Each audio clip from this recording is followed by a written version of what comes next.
ITV, certainly the best. Thank you so much for staying tuned. If you just joined us, this is TMI. Yes, this morning on ITV, and I am Wilson Omasha today.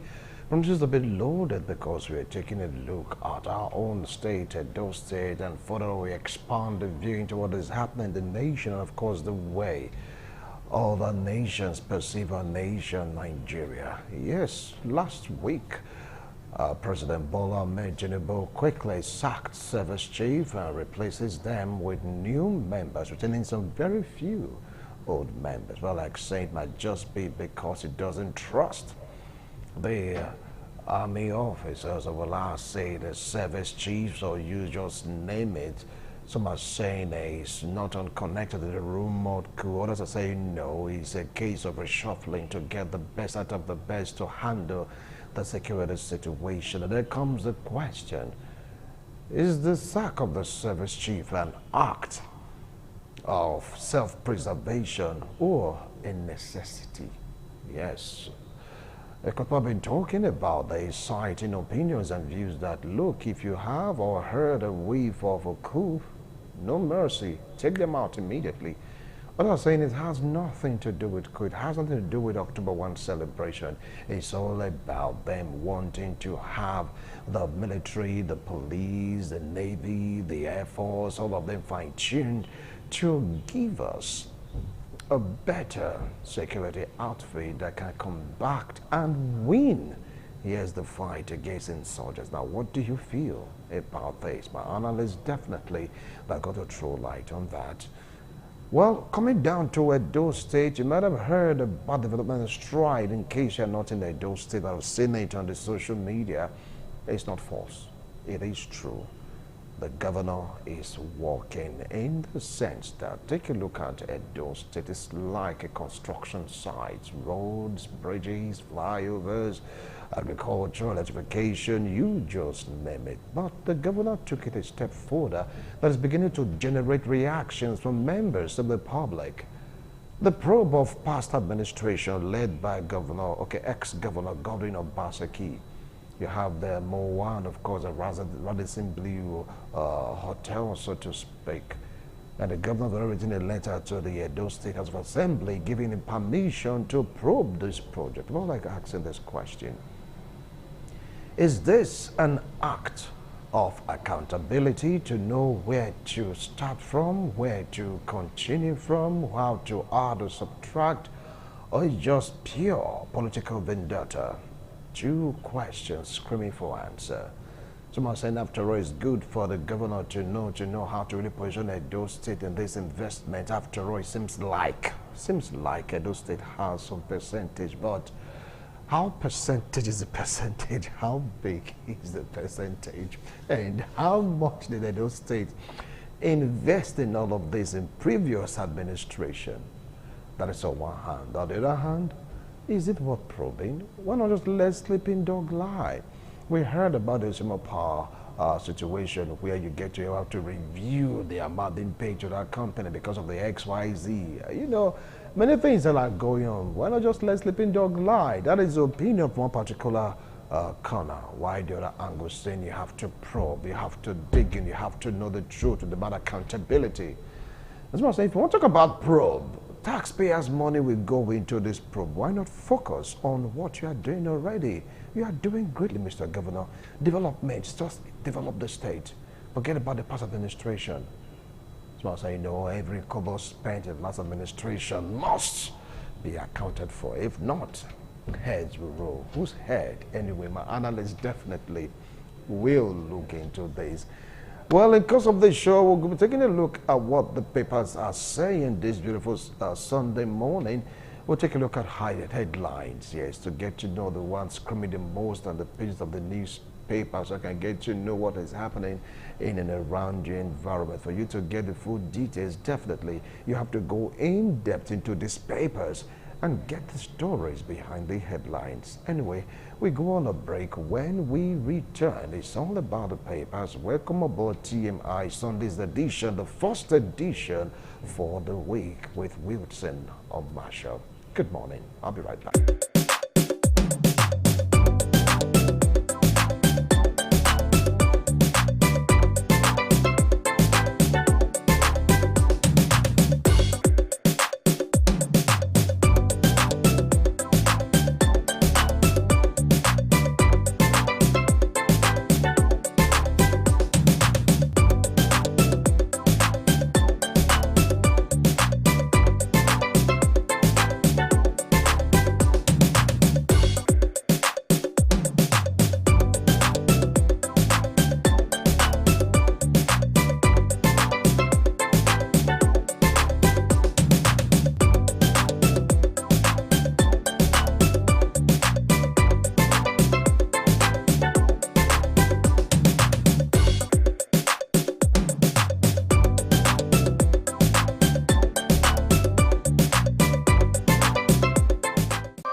It's now time for us to take a look at what the papers are saying this beautiful Sunday morning. Quickly, let's flip through. The Punch. On the Punch newspaper, you have these headlines. Soludo cash for votes, pledge stirs controversy. That's quite screaming because come November, definitely our Nigerians will be going to, elect their governor. Soludo retain the seat. Remember, this alliance with the APC. Let's see how this will pan out. That is a huge screamer on the pages of the Punch newspaper. Let's see the second one. Sunday Sun. Mass retirement looms in Army, Navy orders. Over 90 Army, Navy, Air Forces senior officers set for disengagement. And the question now is, what is going on? Over 90. All right, we keep watching. Bandits, kidnappers unleash sorrow on Kogi communities now. Excuse me. These are two headlines screaming on this Sunday Sun. Let's move on. Tribune. Shake-up imminent in military. GOC's order commanders may go. Seniors of new service chiefs to be redeployed to Defense HQ. Something's really happening in the military, but the Navy, you just name it. PDP names Jegede Oyinlola Udenwa 10 orders to screen aspirant. People like asking, which faction is this? Well, some are saying, no, it's one PDP. Well, our fingers are crossed. Let's see how this will pan out. Moving on to the next paper. Weekend Trust. Tinubu appoints new service chief. Meet the man who may be PDP chairman. Yeah, crumbling love stories of Nigerian celebrities. All right, let's move to the next paper. And of course, for sport lovers, Cashman. All right. Oh, Gala Reef, 31 million euro return on Osimhen's investment. Really, that lad is doing well. He's really doing well in Galatasaray. He's really doing so well. Well, yesterday's matches, Liverpool lost to Brentford. Some are saying the coach must go. The coach must go. Chelsea also lost. But Man U seems to be coming back again to form, to shape, winning their match 4 goals to 2. They're just singing glory, glory of United. If you're a Man U fan, congratulations. Chelsea fans, well, Sunderland sunk on the bridge yesterday at Stamford Bridge, and of course Brentford bent Liverpool. So strong. So strong matches. Well, that's for football fans. Well, right now we go on a break. When we return, we tee off with our first discussion segment. We're going to start off from Edo State. After all, no place like home. After that, we go national, where over 90 officers will be retired. I mean, 90. What is really going on? Are those rumors true? Anyway, we'll go on a break. We'll be right back. Do stay. ITV.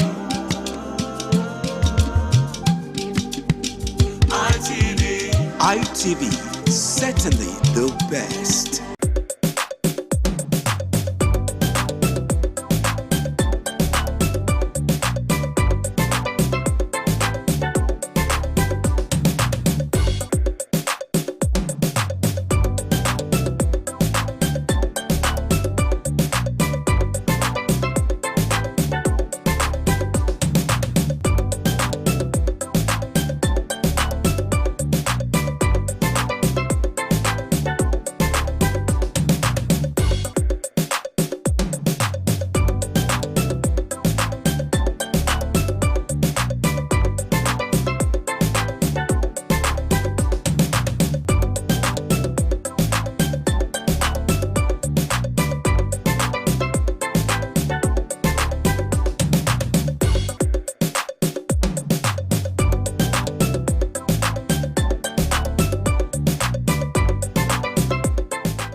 ITV, certainly the best.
ITV, certainly the best.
ITV, certainly the best.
And we want to dive into what is going on right now in Edo State, where the seventh governor distinguished, yes, Senator Monday Okpebholo, the most distinguished because really doing well. But some are saying this step he wants to take may just be a distraction. Some are saying it's not really important. Others are saying no, it is very, very important. We need to know our stake. The MOA and of course Radisson Blue. These are the two major projects the governor said is going to probe, and all these projects are the offshoots of the previous administration led by former Governor Godwin Obaseki. He has, gone to the House and said we need it to be official. It must be backed up by law. We need to know what is going on. Well, my analysts are here ready to throw light into this. Joining us virtually, he was local government chairman and of course a political analyst, political affairs commentator, a right activist, and he was a supporter of former governor also Godwin Obaseki. Join me to welcome, if you can have this connection done with Destiny in Abulile. If you get the connection right, definitely you get to see him, okay? Well, right now, I want to go on a break. When we return, I introduce the other guests. Don't go away.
ITV, certainly the best.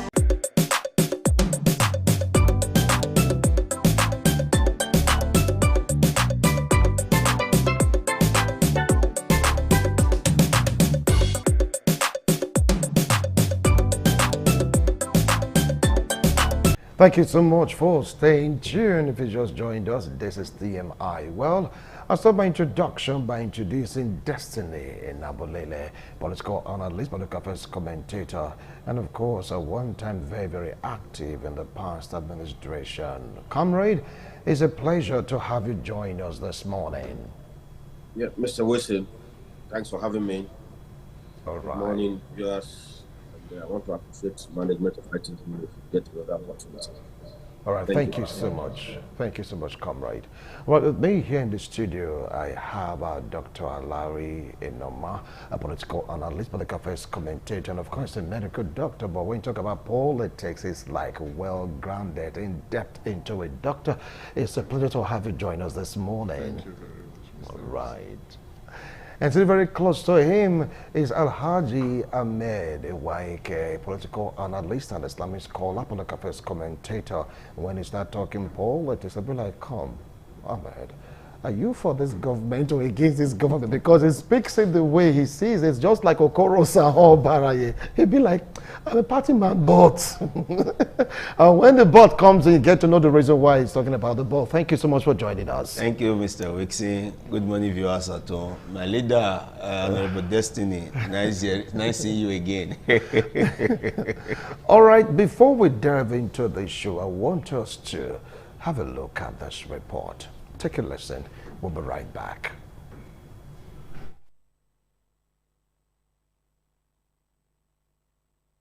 During Monday's plenary, a letter from the executive governor, Senator Monday Okpebholo, was read before the lawmakers, mandating the House to carry out an in-depth oversight investigation into the Radisson Blu Hotel, located on Gulf Road, and the Museum of West African Art, situated on Exoti off Airport Road. The governor also requested that the respective contractors and all relevant bodies connected to the project be invited to ascertain their budgets and determine Edo State government's stake in each of the projects. This letter, by the power of the I will need to put up ad hoc committee to look at the investigation of these two projects. The members of those ad hoc committee will then go tomorrow to these kind of channels. In other legislative matters, a bill seeking to regulate private healthcare facilities in Edo State has passed its second reading. The proposed law, which aims to repeal the Edo State Private Health Facility Prohibition Law of 1984, seeks to establish the Edo State Healthcare Regulation and Monitoring Agency, Edo-EMA. Lawmakers expressed strong support for the bill, noting that effective regulation is key to improving service delivery in the state's private healthcare sector. From Benin, Joy Obaisiago, ITV News. All right, you heard the report by Joy Obaisiago, our assembly correspondent, but I'd like to tee up the discussion. Let's get to hear from Comrade Destiny in Abulele. Comrade, I believe you can hear me loud and clear. Now, what do you feel about this proposed probe of the previous administration work vis-a-vis in MOA and, of course, Radisson Blu Hotel? Yeah, Mr. Wilson, let me again appreciate you and the management for giving me another opportunity. You see, the issue for me as a person, the issue of problem is not in any way daunting. I'm not very frank with you. You see, what we are talking here is the people's collective patrimony, the people's money. So for us, maybe they want to know how many stake of the government, the Edo State government, in the establishments or in the various companies. For me, I see it as a welcome development. But at any rate, let me quickly say this: we must be very careful the way we go about talking about investigating the previous administration.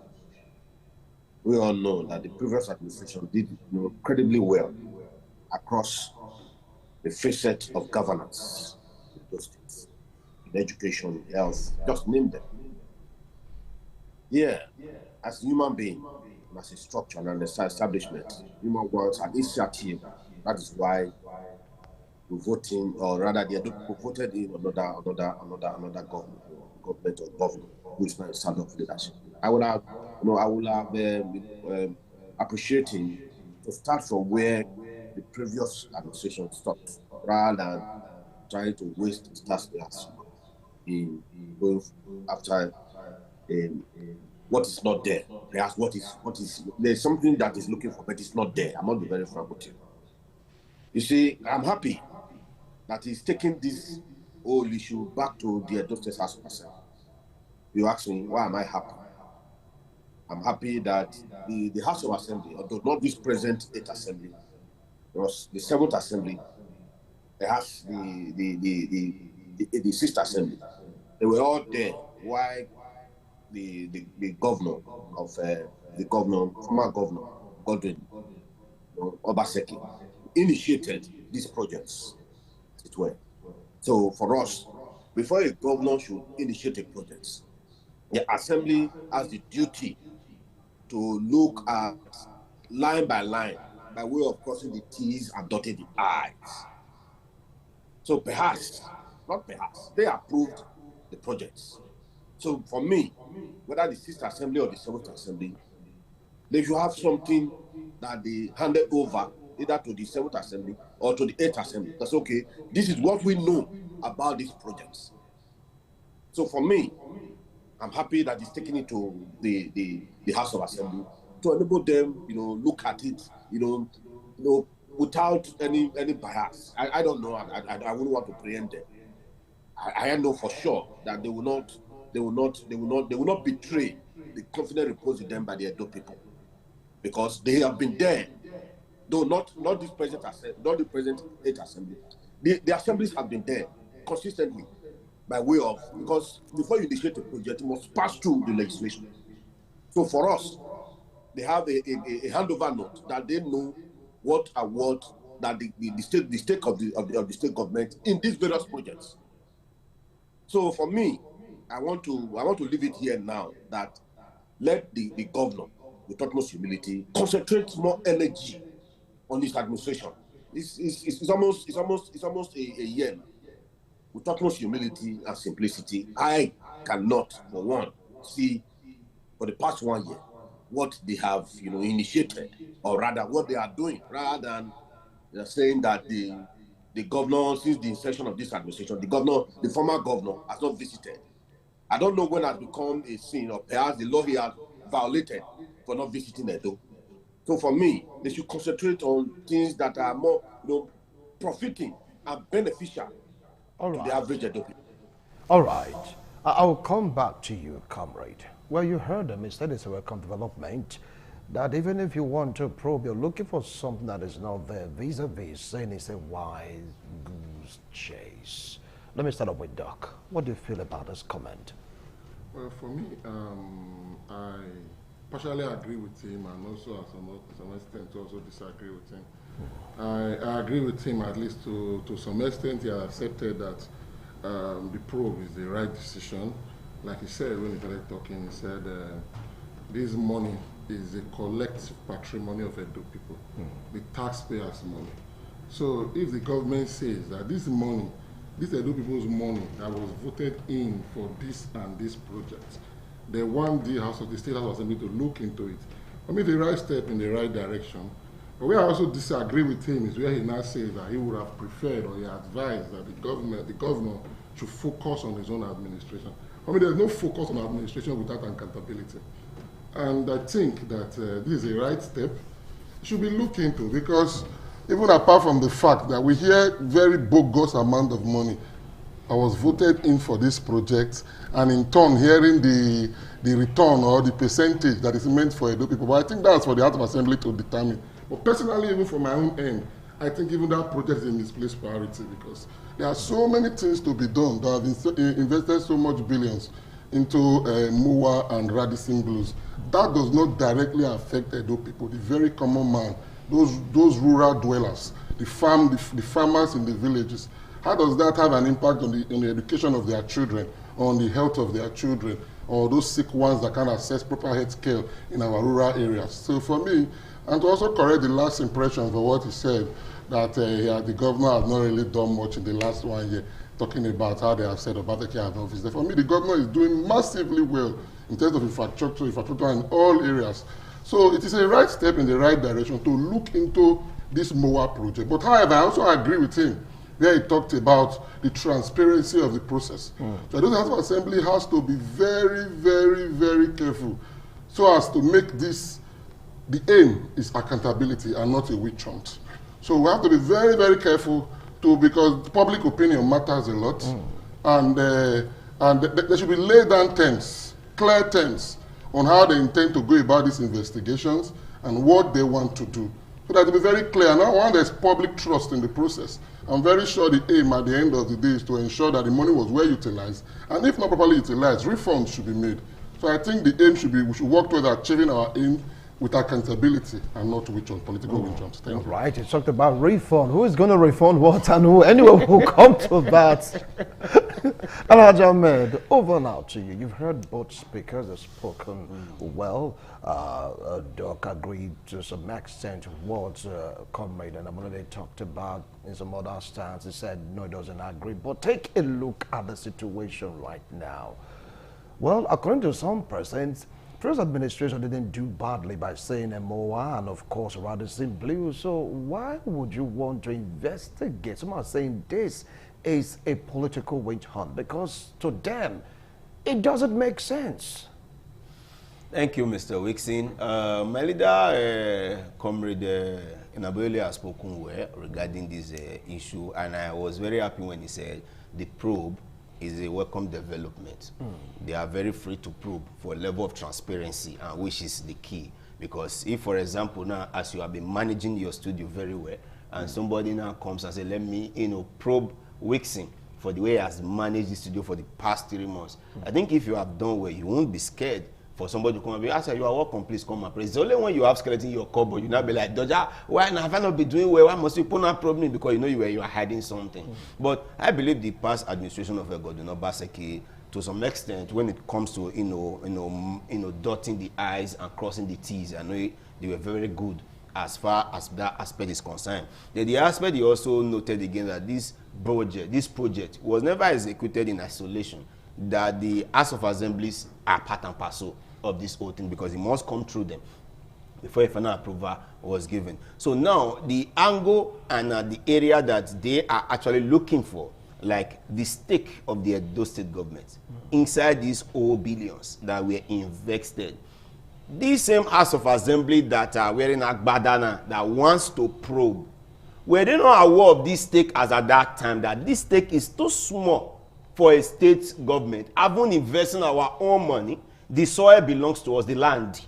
Then the money you are investing is also ours. But how come this stake will be our own? Why didn't they repel it as at that time? Or were they all just hallelujah boys as at that time? Oh, the excellency has said elsewhere, yes, back. You approve and you go. Now you are now see putting up, majority of them were there. Those ones sitting down there. And now you want to probe the same system you have once say back, it's okay. I don't know if you are, so this is the double standard I'm looking at. For Governor Bewolo to say he wants to probe the system, fantastic.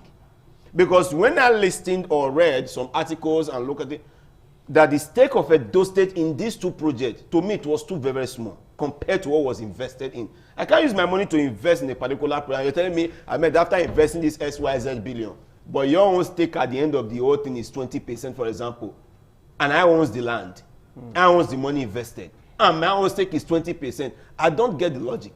You didn't bring land. Is it if we have done a business, you brought land, okay, I brought in my money. How can I be talking about percentage of sharing?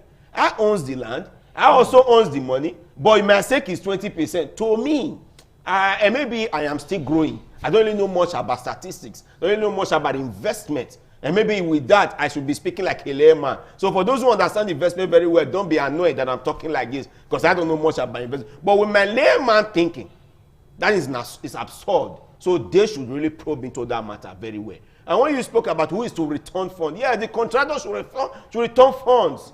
Because that amount is too bogus. But for the Radisson Hotel, it's a fantastic thing because we need to develop Edo State. Because Benin City cannot continue to become ancient. Benin City should go, from ancient to modern. Like that kind of Radisson Hotel, it's only giving us a good lift, a good facelift of Edo State, having some monuments. That's if we're talking about Transcorporating Hotel, you say Abuja. You go to Eleki, there's a powerful hotel. Edo State should also have that Radisson Hotel. You know what I'm saying? Then the Emowa own, yes. We need museum. We need things that can attract people to come to the state, for tourism purposes and XYZ. And when they also comes in, those who own this hoteling business, transportation business, and otherwise, they also have benefit from it too. So we need things that will attract visitors down to Edo State. That Emowa project, fantastic. That hotel project, fantastic. But the huge amount of money budgeted in is not that too bad. Probably I don't know much about building, but the percentage for the state government, for my money, your money, our percentage to benefit from, to me, that is where the problem is. And that is why I'm in support that there should be a probe. So that aspect should be unraveled. So when it's been unraveled, we know that, yes, this thing, there was really a wrong deal over this whole matter. All right, thank you so much, gentlemen. We want to take a break. When we return, we'll continue this discussion. Is it about the money? Is it about the share of Edo State government? Or is it about political witch hunt? We'll be right back.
ITV, certainly the best.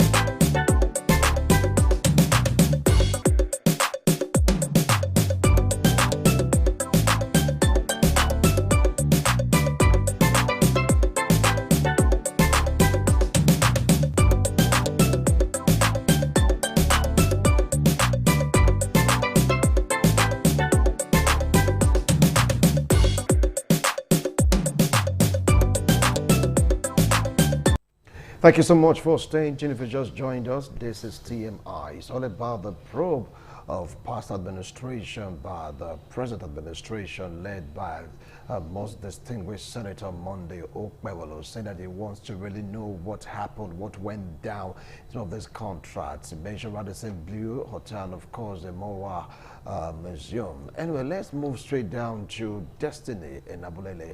From what Alhaji Ahmed talked about, he said it's all about the percentage given to Edo State. Their own stake in this project is infinitesimal compared to the money invested by the state led by the previous administration. Now, what do you have to say about this? Yeah, Mr. Wilson, as usual, let me appreciate you in management. You see, I'm happy that none of us is an investment expert in this platform. So we cannot say for sure what is accruable to any of the partners regarding those projects, whether the MOA or the Radisson Blue. You see, there are terms and conditions when embarking on investments that you must adhere to as partners. So for me, perhaps the Edo State investment percentage is what we are seeing. We know the Edo State investment. So I cannot, for sure, want to delve into the parameters because I'm not an expert in it to be able to x-ray the parameters used to apportion a percentage or percentages to the various partners. So that is for that. See, we must be very frank here because there is a saying that truth is like a lion. You don't have to defend it. Let it loose; it will defend itself. That is, I'm for the side of truth. For my friend Doc to say that these projects or investment at this point in time is uncalled for, I think we are just a little bit, economical with the truth and trying to play politics. This is exactly what we are talking about. We must endeavor to give credit to whether it's the other side of the political divide or not, whether he's working, whether he has worked and there's time to give credit, you must give credit. I think what the former governor has done is quite commendable. And we must give him kudos for that. But we must be very frank. That is me for you. So we must look at it again. The stake we are talking about. Who set the parameter for stakes? It's okay. I and Wilson and Doc, we are coming up to establish a company or a project. Okay, I'm bringing this on board. Wilson is bringing this on board. Doctor is bringing this on board. So it is investment expert that will tell you, okay, because of what you are bringing on board, this is your stake in this investment. Wilson, this is your stake. Doc, this is your stake. So that's why I said something. I started by saying that I'm not an investment expert. None of us on this platform or on this program is an investment banker. So I cannot say for sure. And then maybe the House of Assembly, in their own wisdom, will invite an investment expert to help them cross the T's and dot the I's. I wouldn't want to suggest for them because I have not been consulted. So that is for that. So we must look at it without allowing our political inclination to becloud our sense of cognitive reasoning, because we must move Edo forward. So the issue of saying the MOA will open up Edo space, whether you like it or not. It will add to the value that we already have, because Edo is the home of art and culture in the sub-Sahara, Africa. We must give. So creating a MOA, or perhaps the intent and purpose of them creating a MOA is far beyond what we are seeing now. We shouldn't take it to that of pedestrian and infantile. No, to open up the space in terms of tourism and the likes. So for me, I must give credit to the past administration. It's not because I was part and parcel at the local level by being a council chairman. No, I must say things the way they are. That is me for you. When I was in primary 5, I was able to ask my father, why did you marry my mother as a second wife, as an intruder? It was a war. Because then our teacher, our mistress, taught us the words and meaning. That, for example, if a man marries a second wife, that is what second wife is an intruder. When I got home, I asked my father, why did you marry my mother's second wife as an intruder? My dad was taken aback. So that's to tell you where I'm coming from. So for me, the last administration has done incredibly well. We must situate it at that. We must be able to establish, yes, indeed, that they have done well.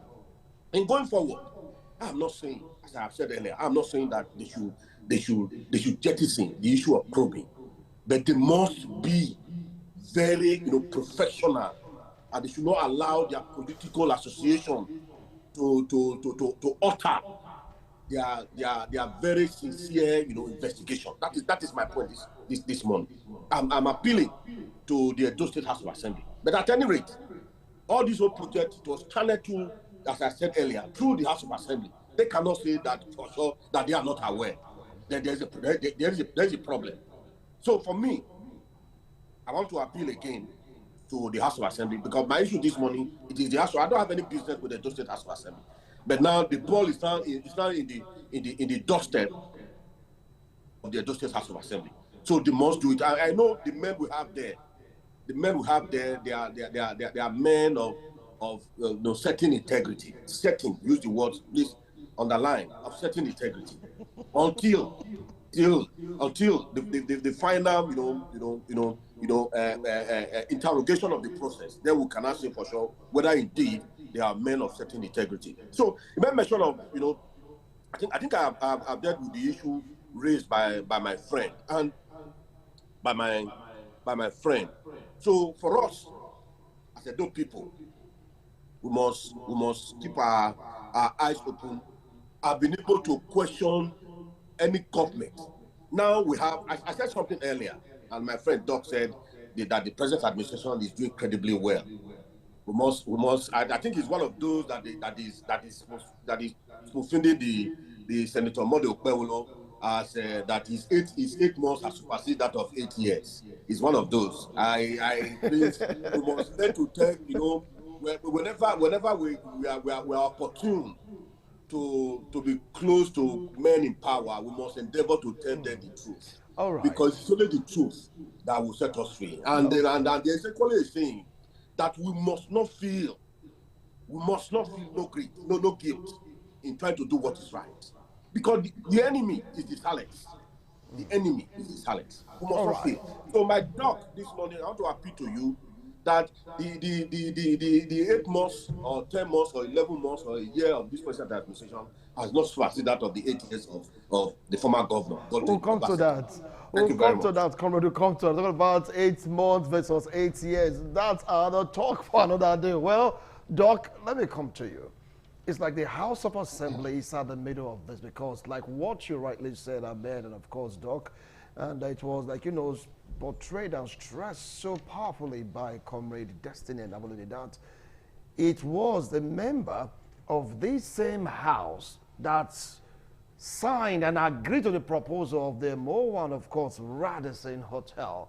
Do you think that their probe will be fair in the sense that they were part of it, Doc? Well, I will come to your question, but quickly, let me just throw some light on what Comrade said quickly. Yeah. I think Comrade just likes to set the tone. Initially, he talked about people complaining that Obaseki is not coming, that's the issue. Now he said he believes I'm among the class of people that says the Okpewolo's 8 months supersedes the 8 years of Obaseki. It must be now that I don't want to dwell so much on that, but the truth is that I'm not saying, but I share in their view. Why did I say so? Because the tone, the starting point, the way Okpebholo has started is showing that he is going to supersede whatever Obaseki has done in 8 years. So I will leave that at that. Then quickly, I thank God Comrade was the local government council chairman. I still maintain that MOA and Radisson Blu is a misplaced priority. I have not said it's not a good project. But coming at this time, you can't move from 0 to 10 without passing 1, 2, 3, 4, 5, 6, 7, 8, 9. Comrade, if that 30 billion or whatsoever billion that was invested into MOA and Radisson Blu was shared into 18 places and given to the 18 local governments to say dues for the development of your local government, maybe into the health sector, for our roads. Today, I think if we even go to the local government where Comrade was the council chairman of Yas Southwest, I'm very sure the health centers there or whatever, the health sector there is in shambles. People still from there go as far as UBTH to come and seek medical attention. So if that money was invested, are you not telling me that whatever Radisson Blues and MOA is bringing to the table is far more important than the health of our rural dwellers? Those people living in the villages, they deserve to also at least have a feel, a taste of what we are having in the state, in the state capital. So I will leave that at that. Then to your question, sir, where you talked about the House of Assembly. The same persons, the same people, the same position, judging what they approve. It's not the same assembly. I think it was the last assembly that gave this approval. But majority of them, they were still here. They are still present. But at least thank God we still have some other members. Yes. It is not the same, the total 24 members yes, that was in the last assembly that gave this approval that are also doing this. So however, I think that this assembly, like Comrade said, which I agree with, this issue is like putting their integrity to test. As when I spoke the first time, I said that they have to handle it clearly, with clear terms. If possible, even involve an independent and forensic auditor in clear terms, so that other people will see and have public trust in the process. So I don't want to dwell much on it, so that it will not look as if we are preempting the investigation of the Edo State House of Assembly. But I think personally, I still have a lot of confidence in them to do it, judging from past precedents, and also House of Assembly is made up of members of both political parties. It's not a one-party system like we had under Obaseki. But at least now we have both the PDP and the APC there. So I'm sure that whatever will come out from there would make sense. I'm over now to you. Do you share his sentiment that it will be, the right thing that's going to give it the right result, the right probe, knowing fully well that most of the members in this assembly, they were also there during the time of former Governor Godwin Obaseki, and the files went through their offices, they went to the formed committee before it was approved. Do you see them fighting against their own report? Either pay the piper, always dictates the tune. Currently now, the only lawyer master, the only master they have to lawyer to now is Senator Mode Okpebholo, Governor Senator Mode Okpebholo. That's the only master they will have to be lawyer to now. And they will have to follow the dictates. Because when you talk about House of Assembly, even National Assembly, to me, apologies to my honorable, so most of them are my friends. Me not see anything where integrity when they there because they always follow suit. Oh, they follow the master. They follow do they have choice not to follow the master? Tell me any of them that will not want to dare to follow. Only few of them that will say they will not follow. The majority of them have to follow the master. Else you'll be reduced to one corner. If you are a chairman of a juicy committee before they'll speak out, remove that guy for that committee. They'll remove and put on. They will have to follow their master. Right now, the new sheriff in town have said, we want to probe this. And the new sheriff in town must also give them terms and references, even if that one will be on a secret mode. And they have to toe that line. They don't have any choice. Let's call it spade a spade. They don't have any choice. You understand?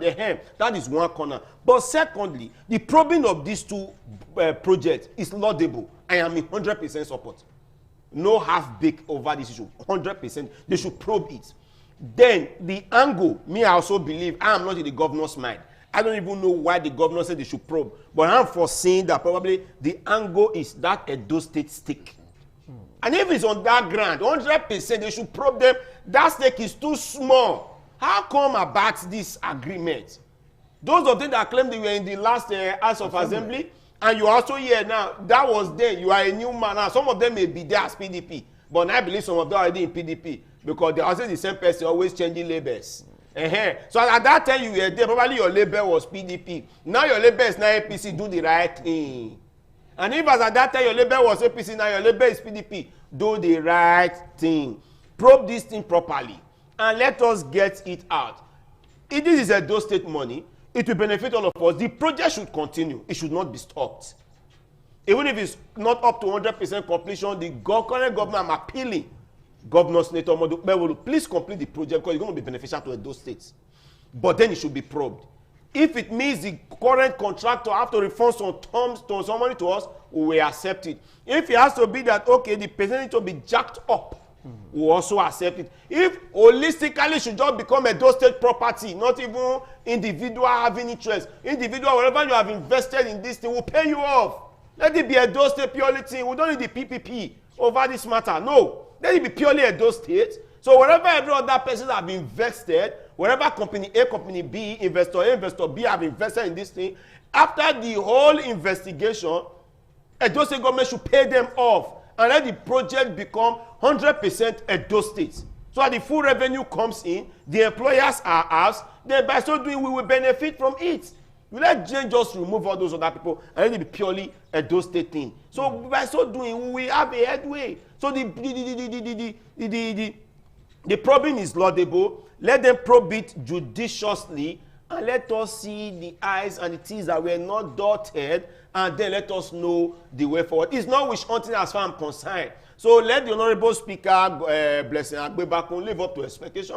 The person heading the probing committee should live up to expectation and let them do the right thing. After all, we are all Edolites. We are all friends. Nobody is an enemy. Those who were friends with Obaseki yesterday are enemy to Obaseki today. Those who are friends to Senator Modupe will now be the new sheriff in town will also become his enemy tomorrow. So there's no permanent friendship, no permanent enmity. But Edo State is permanent. Even if I become the citizen of UK tomorrow, my first call is Edo State, and that is my root. And I'm a proud Edolite. All of us should also be proud Edolite. Nobody's an Igara man there. Kogi man there. Nobody's a Benue State man there. All of them sit down there are all Edo. And this project is Edo. And the more I'm talking about is Edo. So they should probe it and refine tune it and take away the stake of other investors and make it holistically Edo State whole stake 100% so that it will benefit all of us, so that our children to come will also have benefit from this thing. Thank you. Paying off the investors, do you think that is possible after very possible. Signing, very possible. Anyway, do they not revoke contracts? Okay, you just hold on. We want to go for a break. When we return from this break, we'll be asking Destiny what he feels about the concept of revoking contract, paying off contract, or making it totally Edo State owned Ransom Blue or more. You never can tell. We'll be right back after this break.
Thank you so much for staying tuned. If you just joined us, this is TMI. Quickly, let's move on to where destiny is.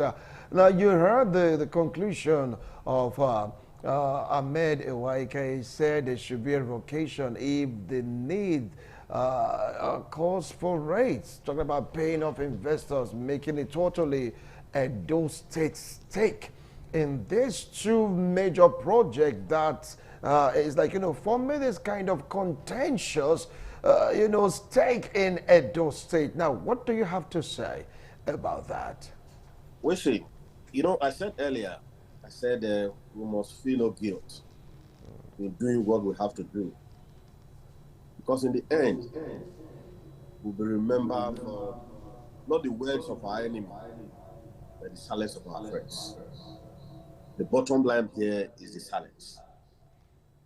See, yes, we must look at it, as I said earlier. They must look at the paper, according to Ewaike, judiciously, without allowing their political inclination to becloud their sense of fair judgment. We must be very frank. I will say that.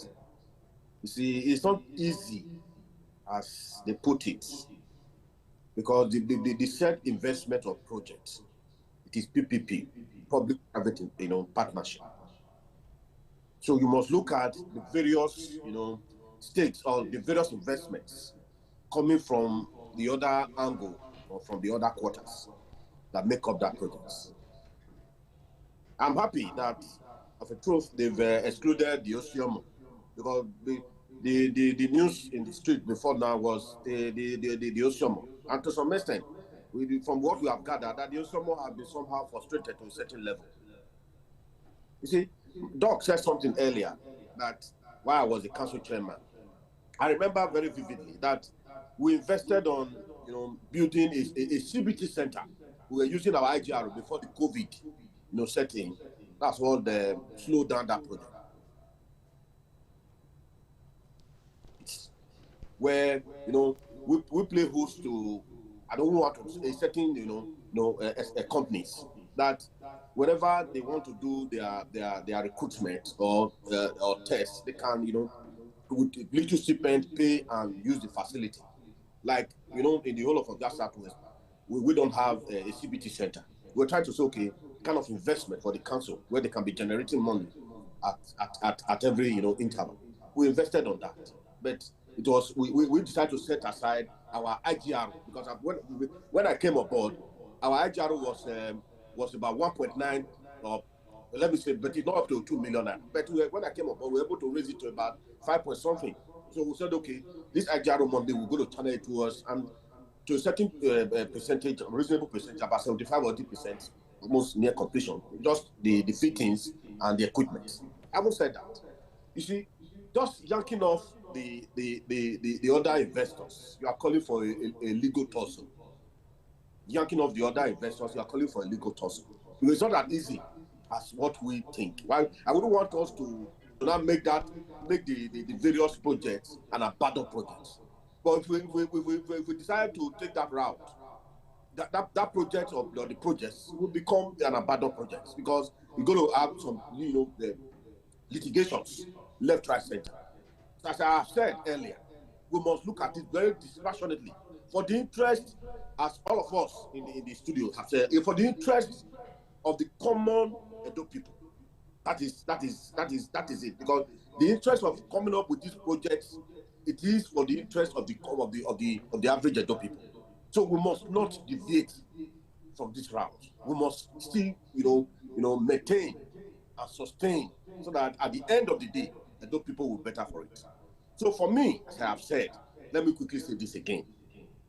Yes, the House of Assembly members, the 7th Assembly, or if not the 6th Assembly, one time, this various project that is under, big question, pass through them.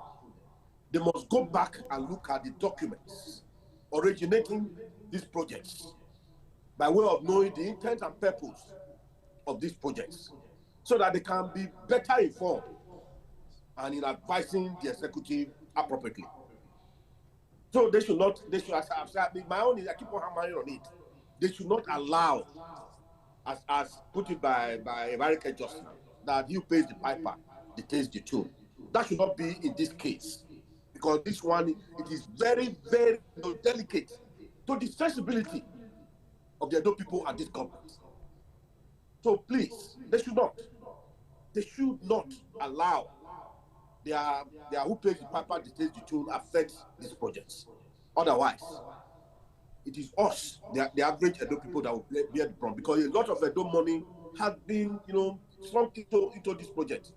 So for it not to yield results or yield dividends or yield interest, it will be detrimental to us. Because you all know that presently the Nigerian economy vis-a-vis the Edo State economy is not that very buoyant. So if you try to apply a 1 naira into an establishment, you must have in your mind that between now and the next 1 year or a year and a half, it will come with results or some interest. So for us not to allow this kind of money to be another conduit pipe or another waste as we have in the what's it called, the erosion control project, the World Bank erosion control project, Adams Oshomole. As we speak very just now, the billions spent on the project is still lying there, whereas we are still suffering from erosion in this state. So that's why I'm advising the Edo State government and the House of Assembly not to allow these same projects suffer the same fate. So please, for the interest of the people, for sure, it's not going to be easy. Please take this. It's not going to be easy to yank off other investors, because you are calling for a legal tussle, and it will make that project become an abandoned project. I can tell you for free. Thank you.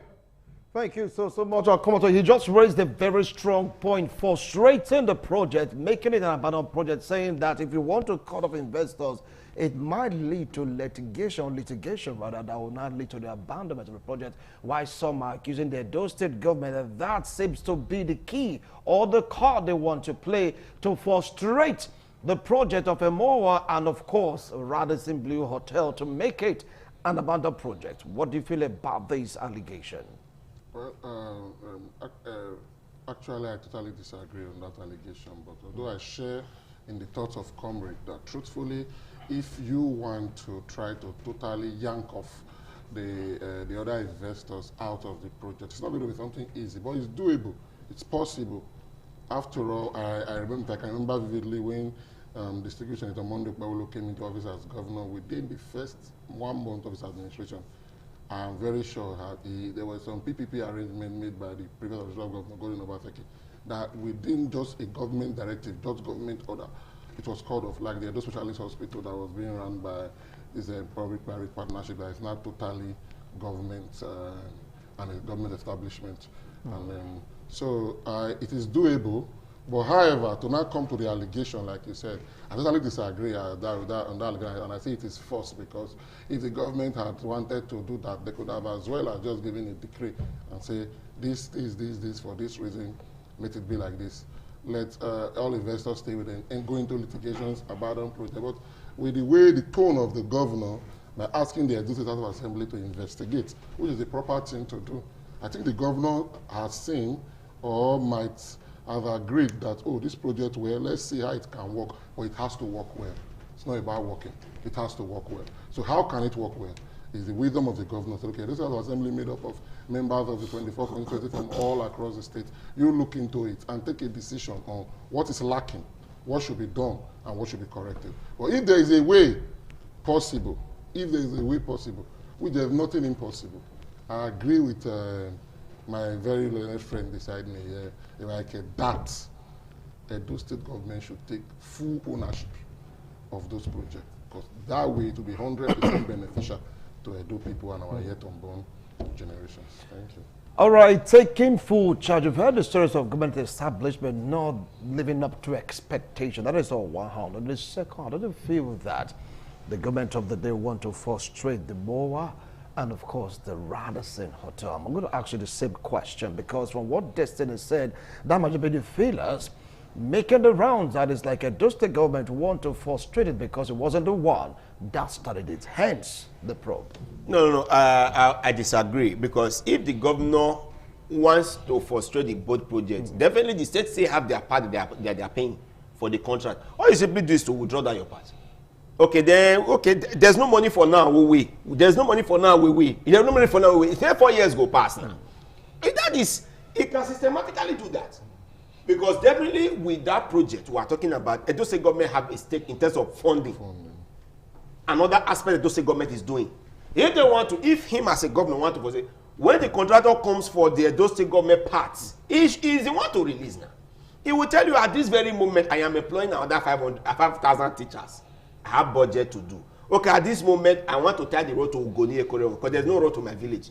He has a project doing. At this very moment, I am building a new hospital. I don't have money for this now. KIV.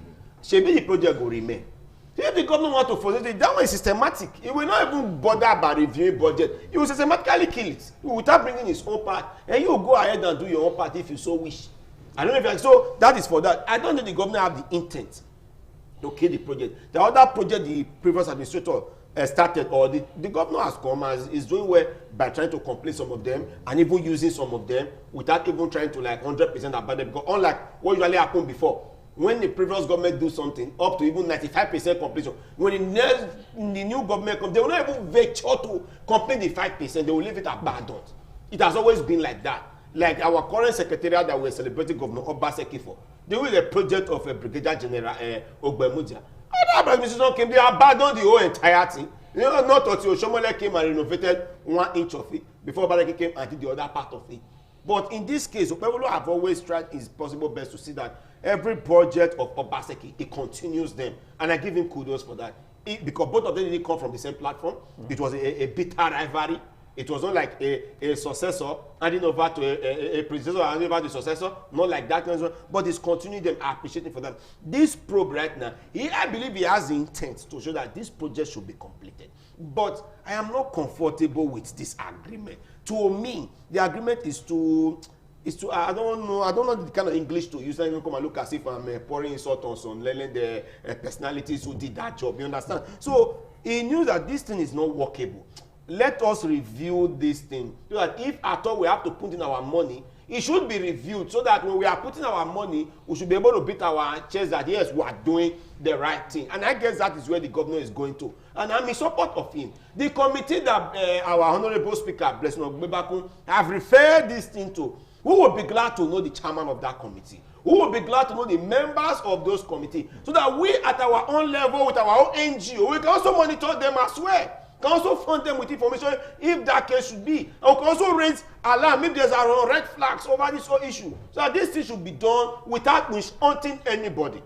But the right thing should be done. My state is still that those on, how can you say 20%, 80% is going to who? Else who? Who owns that 80%? What kind of money did the person brings in? What kind of expertise did the person brings in? Is it that the person he brought in have to head from another mass? Or is it not from this same country? I don't understand. So to me, it should be 100% reviewed to be endorsed. No, my guy, I have agreed this is the terms and conditions. You have invested XYZ. We can even pay you times 2 of the XYZ you have invested. It's a gentleman agreement. You cannot be bigger than the state government. After God Almighty, now government. If the same people want to go to court for litigations, if the government want to follow them in that, the government will still win. They own the land. Even if the federal government want to do anything in their state, they will take permission from the state government to use their land. The whole land belongs to the state government. So the whole property you are not building in the sky. You're building in the whole land. So the governor have the right to say he can withdraw it from them. Litigation should go on. 3 years we are done with litigation for crying out loud. It's not just the first court, second court, and the third court. We are done with it. And the governor, if all things being equal, still want to contest a contest, he still have another 4 years. If he should wish to continue, he will still do. But I like the stand of the governor. But the House of Assembly should do the needful. Let us know the chairman of the committee, the members of the committee. Let us see what out there. They should do it fair play. I don't have any issue with anybody. But this project is a dusting. I want the MOA to work because I want to be proud of it. I want to take that as my tourist center in case to be. I want the Radisson Hotel to also work. So I can also do some conferences there as well. I can also be proud that, yes, I am somewhere here taking some photos and, taking like, so that you will think, where are you? Are you in Dubai? No, I'm not in Dubai. I am in Benin City. It's no longer ancient. It's now modern. But the terms and references have to be reviewed for the benefit of their donors. Terms and references, what's at stake? Anyway, to conclude discussion, I want them all to give their, parting words or last comment part in this particular discussion for today. We have other things to talk about in course of this show. Well, I'm going to allow Destiny and Abulele to give a lot of advice to this current administration on how to really go about this probe. Destiny, you have the floor. Mr. Wilson, let me quickly say this in an attempt to try to answer some of the issues raised by the doc. You see, the Edo State management, the hospital you talked about, and its management, is not same as Radis. The management did not invest a kobo in the Edo State hospital management. They only came to, they were a consultant to manage the already established hospital. So there's a clear difference between these investments we are talking about and the Edo State management. We will try to situate it appropriately. Another thing that we need to look at, the total package of these various investments, the total package. What is the total sum? What is the budget?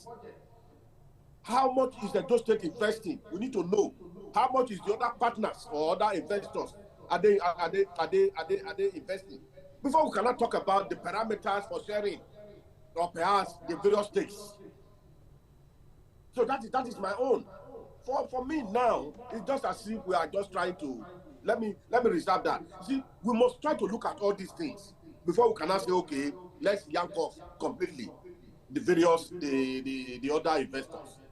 You see, there's a saying, a stitch in time saves nine. The issue of yanking off, my brother, is not as easy. It's not a bread and tea. So we must try to be very careful. And Doc, you must advise your governor appropriately. Don't join the bandwagon of those that say that it's 8 months that superseded that of the 8 years of ambassador. You are a very learned friend, and I please, we must look at it. I'm talking to you this morning. This is not my usual talking. I'm talking because I'm an Edo person. You are an Edo person. This Edo belongs to all of us, so that will not become a laughing stock among the committee of some national government. I don't know if you are getting me. So that is why we must put our heads together to make sure that this state that we currently call our own works during our time, and we'll hand over a working state to our children, then our children's children. That is my state this morning. Please, I want to beg us, let all of us speak in one voice, because see, at any rate, if we are speaking the truth, definitely all of us will definitely speak in one voice. But if we allow our political inclination, or rather our stomach infrastructure, to declare ourselves for reasoning, we'll be speaking from different sides of the mouth. You can see 90% or 80% of us, three of us talking, and I see we are speaking from one angle because we are speaking the truth. We must learn to speak truth to power. That is my point. Thank you very much. Thank you so much, Comrade Destiny and Abulele. Well, Doc, you have your turn right now to give us your last line on this particular discussion, because I have one more thing to talk about. Yes. Okay, first of all, thank you very much, comrade, for your advice. And definitely, whenever the platform is available, we don't fail to advise the government in the right direction, as it should be, for the benefit of Edo people. And for this issue on ground, the probing issue, like my very learned brother beside me said, we need to know, because when I started very well, I said the clear terms. We need to know who are the members, who is the chairman of this committee. And just like in form of an advice, I can't decide for the speaker. I think it is proper that the members that should make up this committee from the Legislative Assembly should not be one of those that were there when this MOA and Radisson Blu whole decision was taken. We have more than 70% of members that were not in that assembly. So we can pick from them for the sake of proper clarity and confidence in the process. Not somebody that have taken a decision like this before, and now asking to come and review whatever he has previously decided on. So I think one of the new members, or the new members, should make up that committee, just in a way of an advice. I can't decide for the speaker. So that is just the way. And like I said, this is a true test of integrity for members of the Legislative Assembly. And I have so much confidence in them that they are going to do the right thing. Thank you so much. Well, Ahmed? Edo State House of Assembly, do your job very well. the state will be very proud of you. Like my doctor said, it's a litmus test for you guys right now to actually see if people are political or apolitical as far as this matter is concerned. But all we want is... How can they be apolitical? They're all politicians for crying out loud. On this very matter. On this very matter. On this very matter. I want to know if they're Okay. apolitical as far as that. This is how to do a party now, but rather interest of Edolites. I want Radisson Hotel to be completed 100%. I want a MOA project to be complete 100%. I also want those states to benefit 100%, and that is my stand. And Mr. Governor, thank you for what you are doing. Pursue this angle, we'll be proud of you. Well, you've heard of this concern. They've spoken at length saying, yes, they want Radisson to be there. They want more. But more, they have issues right now about the boundary. The deputy governor went there to warn them, don't exceed this boundary. The governor went again to warn them seriously, don't exceed. Do you think Emoa will survive? Do you think it will survive? Well, we're watching. For Radisson, definitely we need to know our stake. Come on, we need to know. Because it's all about the sharing formula. Because like what they rightly said, if Mr. Governor wants to pull the plug, you just do it. After all, you go to court, they follow you to court. But we need to know. It's all about the sharing formula. My percentage, your percentage, how much and all that. Well, let's see how this probe will go. But advise that members, or some members that were there, previous committee that really approved of the building of the Radisson and of course MOA, they should not be part of it according to their own advice. Let's see if our Honorable Speaker, Blessing Agbeba, could have been giving the governor maximum support in everything that he's doing right now. Hope he's watching. I know he's watching. He's not watching. He says to say, oh, they're all watching at this particular discussion. So we'll get to all of them, even to the governor. I know he's still listening, governor. I know he watches, he listens, and of course, take good decisions. Let's see how all this will pan out, okay? Well, the opinions, theirs, it has nothing to do with ITV. We will return after this break. It's all about the shake-up in the military. Is it for self-preservation or the right thing to do? 90, according to reports, either be retired or shown the exit. I don't know what is happening right now in the military, but it's a shake-up. They've changed the chief of staff. A major shake-up. What do you think led to this? Some are saying, don't you feel, or don't you have the inclination that maybe this cool thing? I don't know. We'll be right back after this break. Don't go away.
ITV, certainly the best.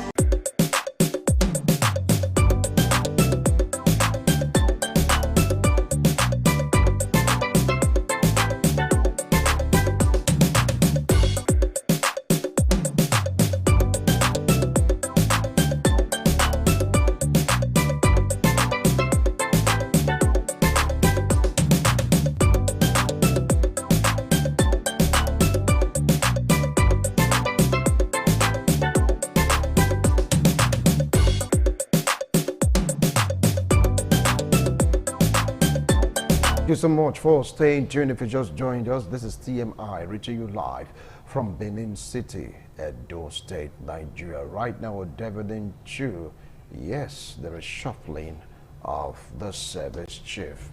And of course, you know, appointment, reappointment. I'm watching it right now. Over 90 senior officers in the military, both on the Navy, the Army, the Air Force, you just name it. The majority retired. The question now is, what is causing all this shake-up? What is really going on? When we talk about the reshuffling, rejigging, sacking of service chief, is it for self-preservation or is it necessary for us to fight insurgency and to win the war against their onslaught?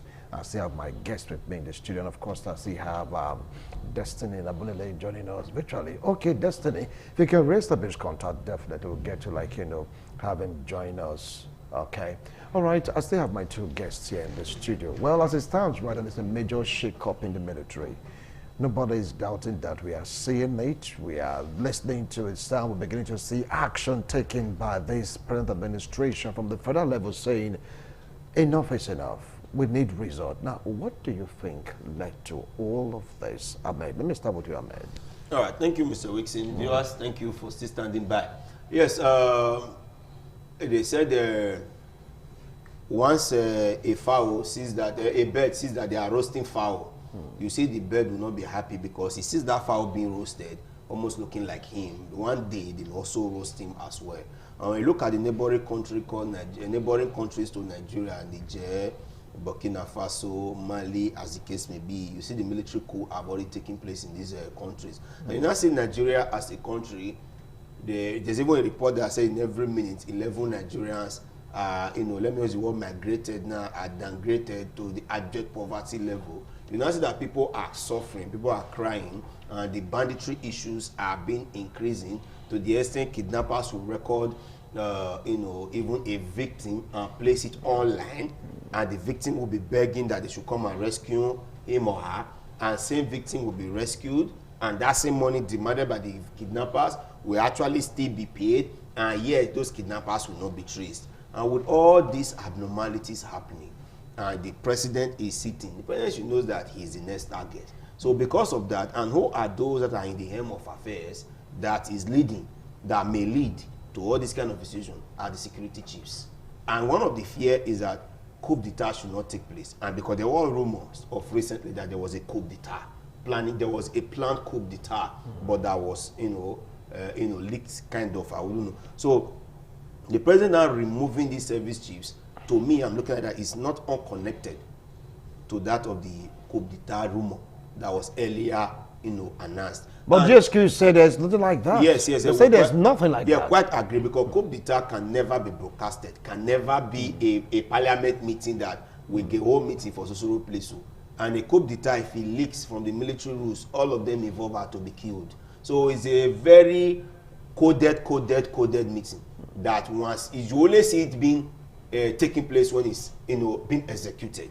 So like that, there's never even the headquarters, the army HQ will not even know those who are even planning something. Let's leave that aside.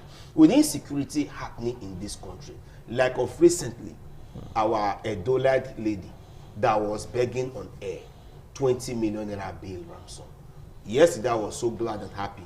Everybody's not taking. She's released. Now a kidnapper recorded. We are aware as an IT expert. That video was recorded on the air. There was an IP address that led to that place. This, you can trace the location where that video was shot and where that video was released. And yet, that same money demanded was taken down to these same kidnappers. And yet, those money, you didn't put signals inside so that you can trace where this money is going to and who is taking this money, so that they can be apprehended. Yet, those kidnappers will still go and do another job again. And you tell us that the security chiefs should be left like that. No, to me, I'm in support of Mr. President sacking the security chiefs so that those ones coming in now will buckle up, because it's a new challenge to them that, yes, our predecessors have been removed for the purpose of the fact that they could not meet up to target. Then they are stepping up. They should be able to meet up to target. So to me, I'm in support that they were removed. But what led to it that them be removed? Only President Tinubu Ahmed answer that. All right, Dr. Larry, do you share his view? Because someone like said that it's like just too sudden. You understand? It was like, okay, independence celebration, fine, to be on low key. All of a sudden, started hearing this rumor that maybe that might just be a coup. The DHQ came out to say it's not true. The following moment, reshuffling of the cabinet chiefs. All of a sudden, now we're hearing over 90 of senior military personnel, Navy, Army, Air Force, you just name it, they're going to compulsory retirement. What can you make out of this, Doc? Well, I agree with my brother, but not in entirety, because I don't think that this whole shake-up has anything to do with a coup d'etat, because for me, the president is only expressing his constitutional rights of protecting the citizens of the country, because truthfully, with the current rate of insurgency and insecurity in Nigeria, in fact, just shaking up the military architecture is not enough. It's not enough, but it's a step in the right direction. The president has done very well, because in fact it's even long overdue. That's why I don't want to tie it to any coup d'etat or whatever. But the morals of our officers still need to be boosted in terms of training, intelligence, logistics, and all of it. Their morals need to be boosted. So I think this is just the beginning of whatever plan the president have to curb this insecurity and insurgency in Nigeria. And it's a very good start, if you ask me. So let's watch what follows on the coming day. And it is not enough to just have this shake-up. Benchmarks should be set for these persons that are coming in now. You have benchmarks set for them with timelines. What you want them to achieve within this and this period.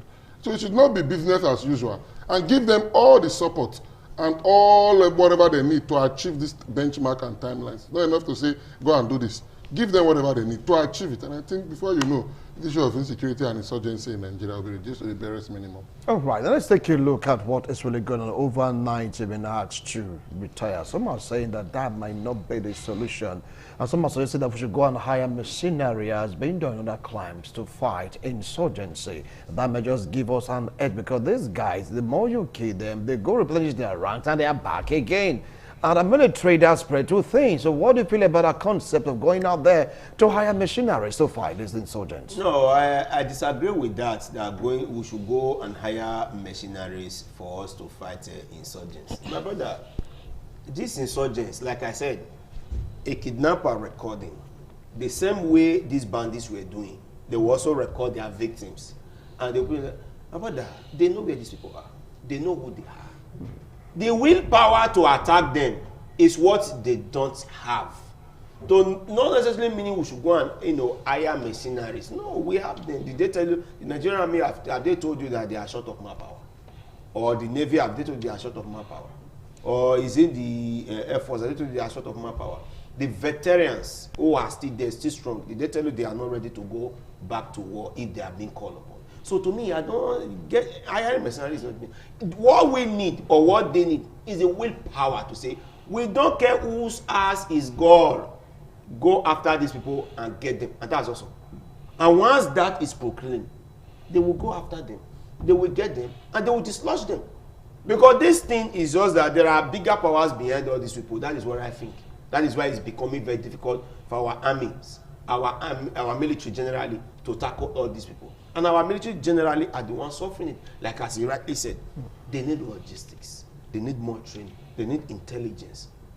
But as I speak to you, how many of these logistics do they have?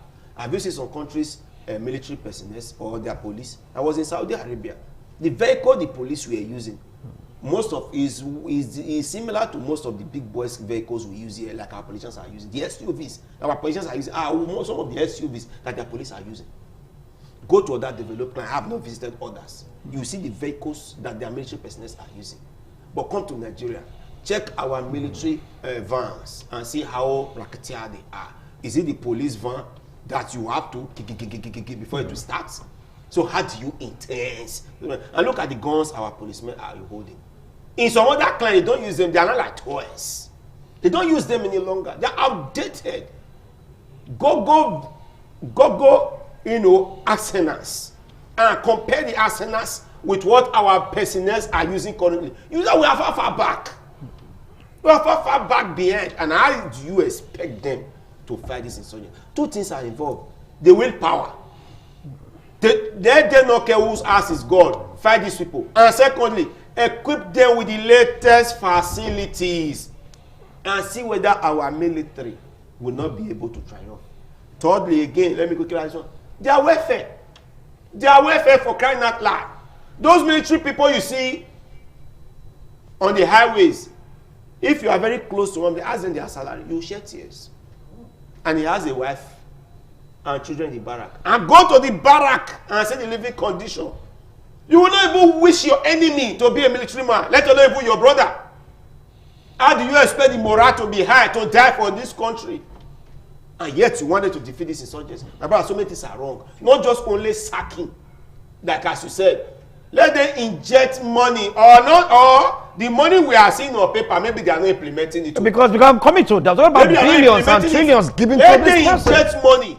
How can you be paying an SA to an honorable member living inside the AC more than a military officer on the streets with a gun? Have you ever carried a gun once? And know how heavy it is? My brother, you pity those men. Inside the rain, inside the sun, they are still without their heavy gun. And yet, when you hear their salary, you will shed tears. My brother, let them review this thing. How can you be paying one honorable member some bogus amount of money? A military man is suffering, you are not paying them well, and you expect, and that man is receiving that bogus money, all you need to do, the eyes have it, he does not even know what's inside the paper. And it just concur immediately. And yet it's collecting that kind of bogus money. And somebody fighting for our survival is not well being paid. Their barracks, there are no ACs. And visit barracks and see now, and look at the living conditions. Then their vehicles, nothing to write home about. Then their uniforms, they take care of their uniforms themselves, the feeding, the salary. All this is when they are being stepped up. My brother, Nigerians are good. They will fight these people and they will fight and they will eradicate these people. So they to spend more money. Or that money we are seeing on paper should be 100% implemented. That's of course I'm going to ask you. The money you're seeing on paper, does it really get down to this president? Because he's saying that these are some of the reasons why we are like losing this war. Someone say we are losing. I say no, we are not losing. That's how we are losing. Like, between losing, not losing. So I mean, take it up from there. Definitely, like I said, and I agree with what my friend has said. A lot needs to be done to boost the morale of our officers. A whole lot, a whole lot. We don't need any external assistance, a whole lot. We have whatever we need here. We have it here. We have drones, and we can use to survey, for surveillance, for our forest. Well, these guys, they have drones also now. So we heard that they have drones. No, but when we use our drone, we can identify them. We can spot them where they are. We have militaries are taken for air, we have for land, we have for even for the sea. So if they are well taken care of, their morale is, I think, is topmost on the list. And like you said, I don't think what we are saying on paper really goes down to those very military officers that are on the field, not the very senior guys in the office. Those ones that are in the field, I don't think those monies has effect on them. Because if you look at it, like you said, I don't even wish my enemy to be in the military, because there's no encouragement. Even if you see those who have even lost their life in cause of fighting for the country. If you are a military man, you see your colleague who died and the way his family is being treated, you will not even want to go and stake your own life, because you know what will befall your own family when you are gone. So a whole lot needs to be done. But I think the president has started well by the shake-up, but then he should follow up. Shouldn't just end it as shake-up, or else it's going to be, I'm going to get the same results, or if not even worse. All right. We will take a short break. When we return, we'll take a look at the political scene in all of this shake-up. Is it about politics, or is it about 2027, or is it about the people? Don't go away. We'll be right back.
ITV, certainly the best.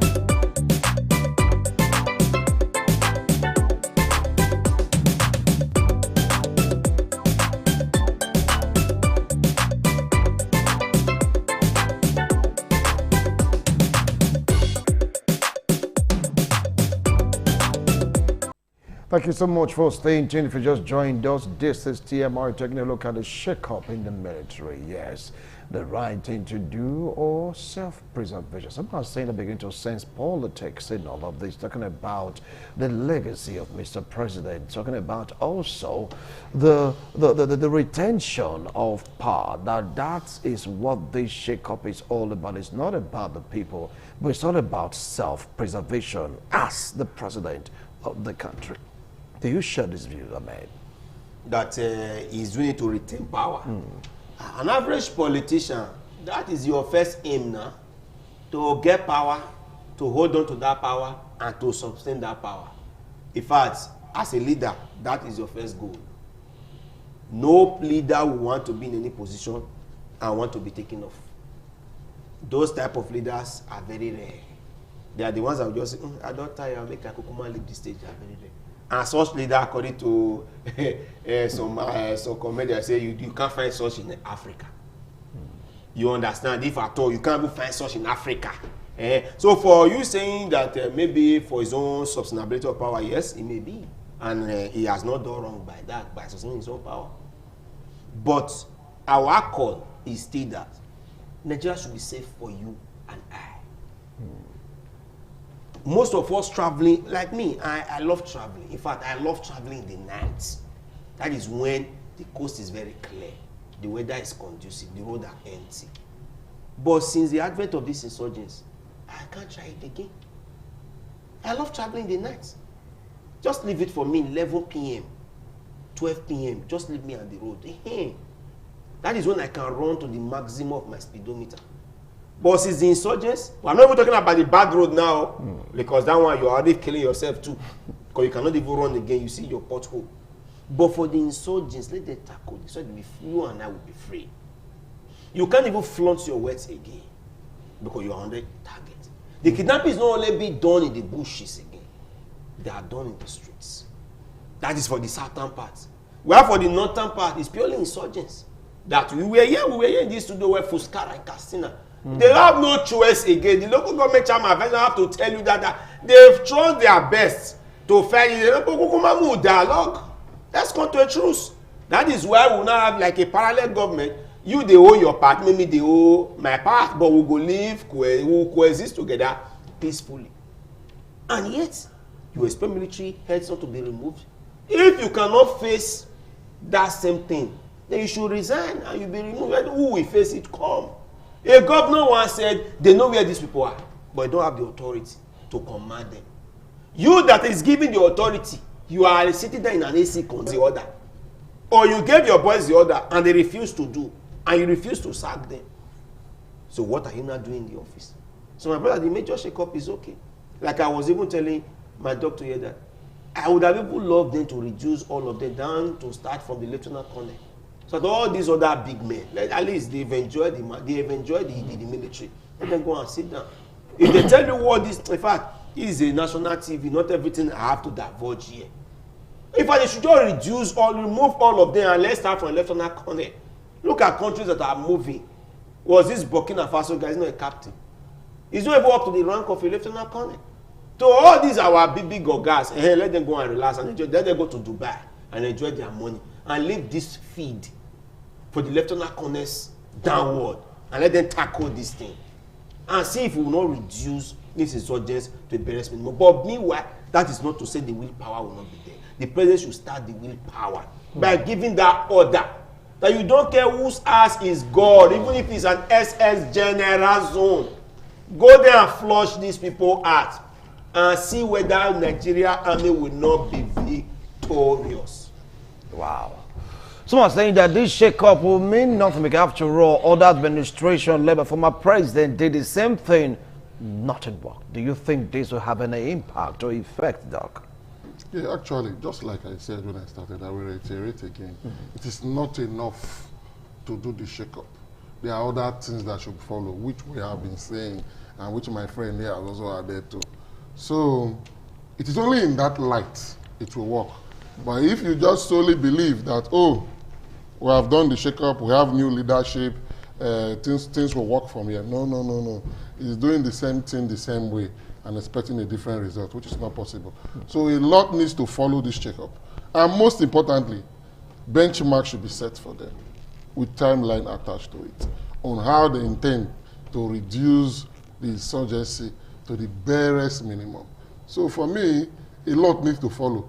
This shake-up is just more or less like even less than 20% of the of what should be done in terms of the military architecture to help fight this insurgency and kidnappings we're having. Wow. Interesting. How are you treating your military? Want to go for a break or return? We'll come back to conclude this discussion. Some are saying, yes, it is an aspect of self-preservation. And of course, it is what is necessary. It's a necessity because we really have to win this war against insurgency for you and I to breathe again in this country, for you and I to go where we want to go to, whether day or night, so we can come back in peace. Yes, the local government in Katsina, they're beginning to have these collabo with terrorists, with insurgents, who share route. Okay, you can, and they're partying there. You saw the report, the kind of guns up and down, it's kind of guns. Some local government in the north, so we had a report that that's what they are doing, collaboration. They're not collaborating with the terrorists, with the insurgents. You do your own, we give you XYZ amount of money. In fact, you will be the protector of this zone. Has it got into that? We'll be right back after this break. Don't go away. ITV.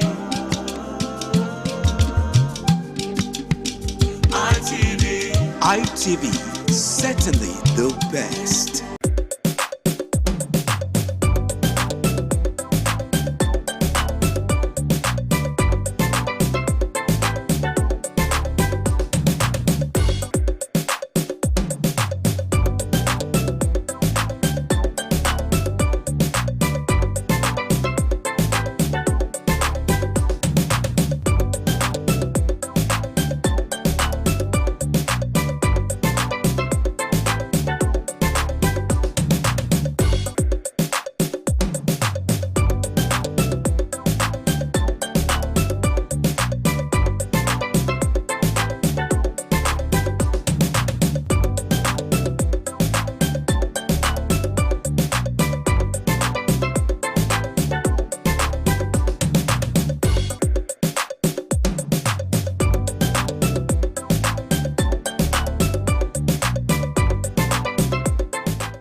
Police update for this time. The executive chairman of Akoko Edo local government, Right Honorable Alabi Bliss Oshonogwe, on Saturday participated in the October edition of the environmental sanitation exercise organized in a bid to promote a clean and safe environment for the people. Right Honorable Oshonogwe, while monitoring the exercise, stated it is the duty of the local government council to avert contamination of diseases due to filthiness. William Siama has more. The executive chairman, Akoko local government, Right Honorable Alabi Oshonogwe, said he's not only concerned about dumping of indiscriminate refuse at unauthorized sites, but also about measures to clear the streets that have been turned into dumping ground, which cause havoc to residents. He commended the state governor, Senator Modu Kwebolo, and his deputy, Right Honorable Dennis Idahosa, for reintroducing the compulsory sanitation exercise in Edo State. He promised to protect health workers because of the hazards and provide sanitation tools for health workers while discharging their duty. People are showing positive response. They are highly impressed that yes, we have a governor who can bring back the good old days, and that is what is playing across the local government in the state. Yes, people are happy that sanitation exercise can come back again for the betterment of our dear people. You know, you must tighten up the environment from time to time, not just last Saturday of every month, but starting from the first day of the month till the end of the month. But for us as a government, we just set aside this last Saturday of the month to ensure that our environments are well kept. Commending the local government boss for his purposeful leadership, the head of environment department, Kod local government, Sanitarian Ibideme Fobi, assured the chairman readiness of the staff to keep Akoko Edo environment clean and safe. She appreciated Right Honorable Oshonogwe for providing an enabling environment for them to work and promised to liaise with security agencies to arrest offenders who flout sanitation laws during the exercise. William Siama, ITV News. The head of Environmental Department at Sako West local government area, Mr. Igbonoga Igienekume, has reiterated the need for residents of Edo North Senatorial District to take the monthly environmental sanitation exercise seriously. Edo North correspondent McDonald Runohai reports that Mr. Igienekume made this call while monitoring residents' level of compliance in Auchi and its environs. The report is presented by Ipomosa Ugagbe. The compulsory monthly environmental sanitation exercise in Isako West local government area recorded low compliance in communities such as Afasho Zarwe, Jatu Zarwe, South Ibie, and Auchi Metropolis, the administrative headquarters of the council. Speaking during the monitoring exercise, the head of environmental department, Mr. Agbonoga Igenekume, urged residents to actively participate in the exercise and keep their surroundings clean. He emphasized that maintaining a clean environment is the foundation for a healthy and sustainable lifestyle. We had restrictions today, which means that nobody was sitting, and as we speak, we still sitting, trying and saying that the level of contact to some extent is there. My advice to people is that they should try and keep the environment. Some residents who spoke to our correspondent also highlighted the numerous benefits of a clean and hygienic environment. Cleanliness is a very good thing. Because if you clean your environment, it's for your own good. To me, I do it every now and then with my family. So I advise that all communities should engage in cleaning of the environment. It's a good thing to clean the environment, and I appreciate the government for coming up with this environmental sanitation. The Edo State government reminds the public that the compulsory monthly environmental sanitation exercise holds on the last Saturday of every month across all local government areas of the state. Ikmomosa Ugiagbe, ITV News. A one-stop shop offering a wide range of items from clothes and shoes to kitchen utensils has officially opened in Benin City. The business establishment by non-governmental organization known as Vibrant Life Charity Center is located at number 71 Textami Road by Waike Motor Spare Parts Market Junction in Benin City. Wellington Akodeja reports. I therefore commission you in the name of the Father, and the Son, and the Holy Spirit. The charitable business outfit was inaugurated by the President of Conference of Non-Governmental Organization, Congos, Comrade Bartholomew Okwado. The Vibrant Life Charity Shop Center was founded with the vision of promoting humanitarian service and supporting communities in need. The Vice President of the NGO, Mrs. Mordred Boni, and the Councillor, Mrs. Ege Afegbai, explained that the shop was established to make quality and affordable items accessible to the public. This particular charity shop is an initiative of Vibrant Life Foundation, and it's a place where you can come shop quality, quantity for less, as low as 3,000 naira. It's a shocker, right? That is what we bring to the people of Edo State.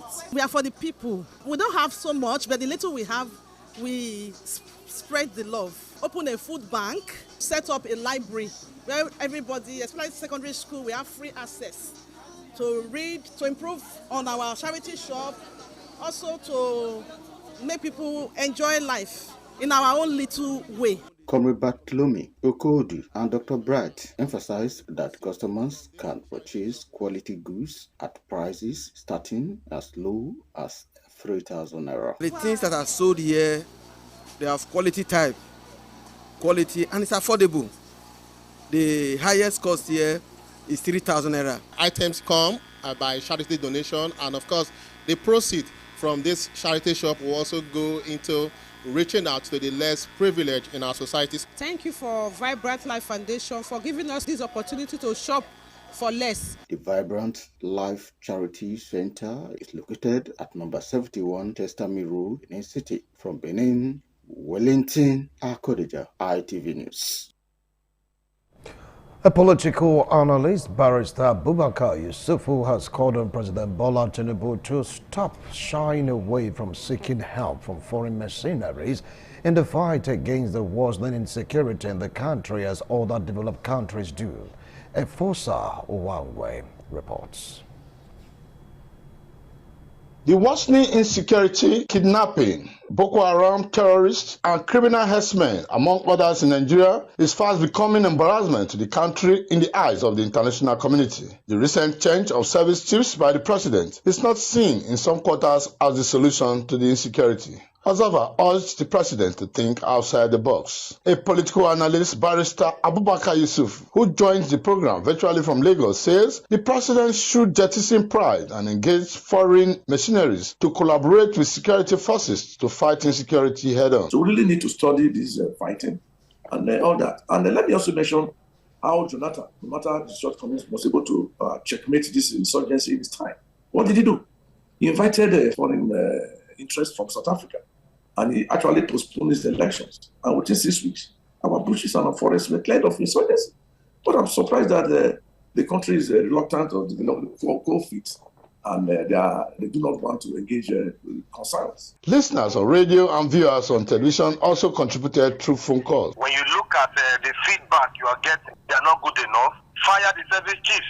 The one that you are reappointing will learn. If they don't meet the responsibility of Nigerians, fire them again. Whether there was allegation of coup and all that does not actually matter to Nigerians. You even know that Nigeria will be happy.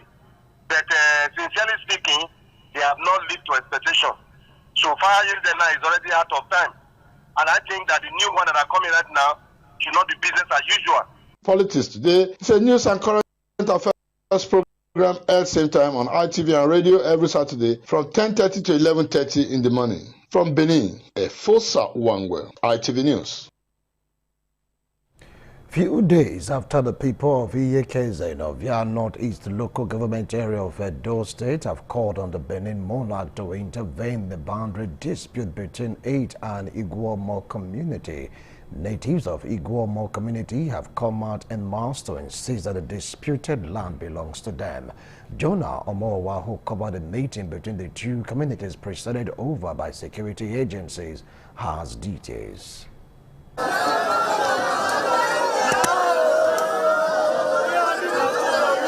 The boundary disputes between Iguomo and Iyekeze communities have lingered since 2023, arising from a meeting between the two communities presided over by the DPO of Ogida Police Division, G. Omoike, urging them to maintain peace and wait for the resolution of the palace of the Benin monarch. The Odionwe and other elders of Iguamo community have maintained that the people of Iyekeze have encroached on their land. Iyekeze, Iguamo, Okpa Mateki, Ena Wege, Otiguamo na Ogia Eno, Rioji. Udenede, na Wayo Wela, Wakari Obayato, Iyekeze, Kevani Pa, Radetian, Onaga Ogi Mani Guomo. Okay, can I read all? If you are Iyekeze, Yana Yamu Imi, Yana Yamuye, Oteguomo. Hey, man, I think I saw a go by Redawa. Redawa now where Ona be finding ma. Iguamona, hey, my no Pagu no dena, Munda, Ia Wini, Bubone, Ioba, Ebona Yarima, Keva Yasses of Ya, Iguamo Baoge. I only want to go na such a lima. When I get my yard, that do your botogaji. And I see no go my way back my way. My way to my, I want your back again. I want no back near do Guayo, not one mere oppositive copia, I do our debebo. Reacting to the allegation, the spokesman for Iyekeze community said the matter has not been resolved by the palace of the Benin monarch. When they refuse to adhere to comply with the judgment of the palace, that's why we now summon them again. And the matter is in the palace now. Meanwhile, emissaries from the Benin monarch have invited the Odionwe of Iguamo for a meeting on Monday next week. From Iguamo community in Ovia Northeast local government area, Jonah Omowa, ITV News. And that's it on the news for this time. Thanks a lot for watching. TMI continues in a moment. Don't go away. ITV, certainly the best. ITV, certainly the best.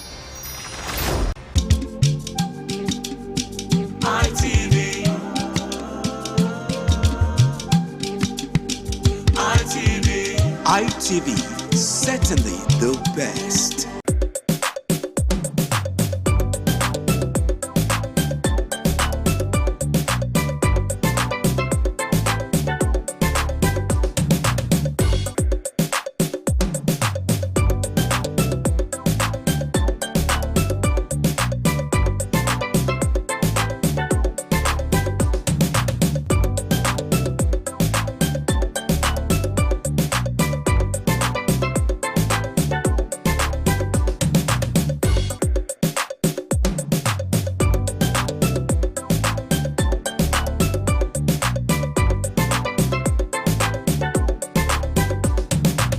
Much for staying tuned. If you just joined us, this TMI, we're about to commence our descent on our discussion segment, talking about the sack of former chiefs, security chiefs, replacing them with others. If it's the right step in the right direction or just for self-preservation, you just name it.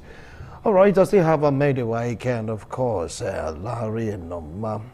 Okay, and they're still speaking, sharing their views and opinion. You get to realize that millions have been earmarked for the military.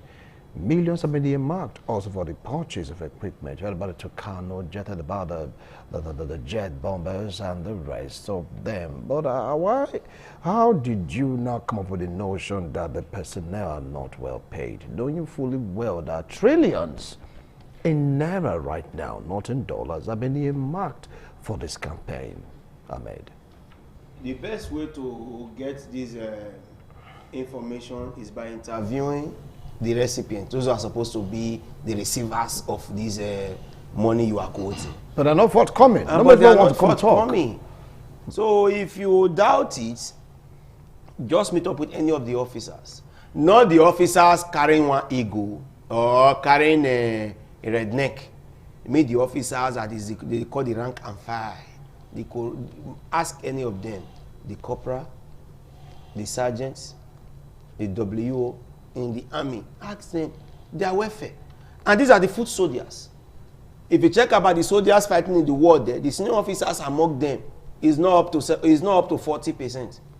The remaining 60% are the non-commissioned officers.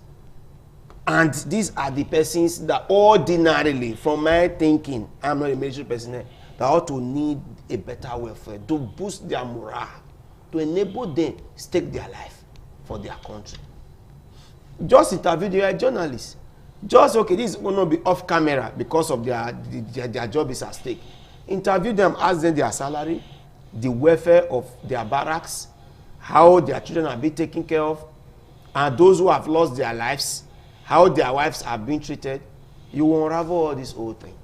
That these military personnel are not well taken care of. And that is one of the effects that it may have, because the morale will be down. Anytime you keep on shouting morale high, morale high, morale high, and your child is crying at home, no food, and your wife cannot take care of no food, how will the morale now high?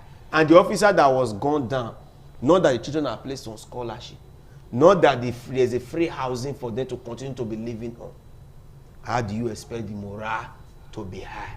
So these are the things you need to look for. But again, money budgeted for weaponry in Nigeria compared to other developed world is insignificant anyway. We have not even started.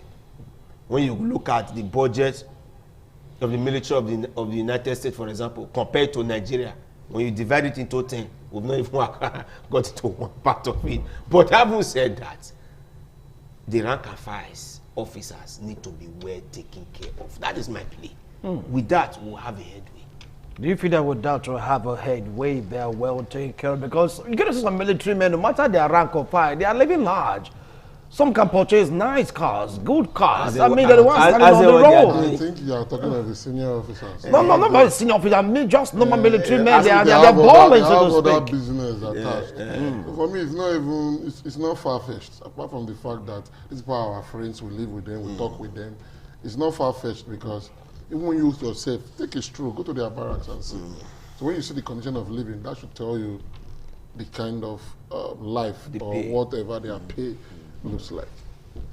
Wow, interesting. Well, in conclusion right now, there's this shake-up. What advice would you give to the new men and the helms of affairs? The advice for them is they should man up and take the bull by the horn. They know what the problems are. It's just the willpower, the courage to do it. Let the new security chiefs, let them take the bull by the horn, tackle this thing squarely, and Nigeria will be victorious. And by so doing, we have a better country to live in. Nigeria was so sweet before this issue comes up.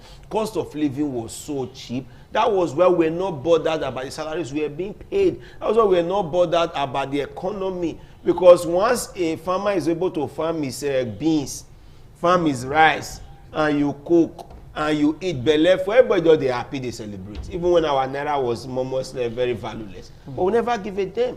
It was since these insurgents have chased them out of the bush, they can't farm. Cow right now, we used to buy 80,000, 60,000.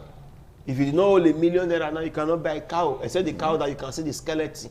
That's the one you cannot buy less than $1 million. Where these foul cows are being farmed, you have killed them all because of insurgents. It isn't directly affecting all of us. We can no longer plan again. Investors cannot even come in because the country no longer safe. So they should please be man enough, be bold enough, tackle this thing. They know. Let me not pretend. They know where the challenges are. Because they are far, in fact, they are ahead of us. Their intelligence is top notch.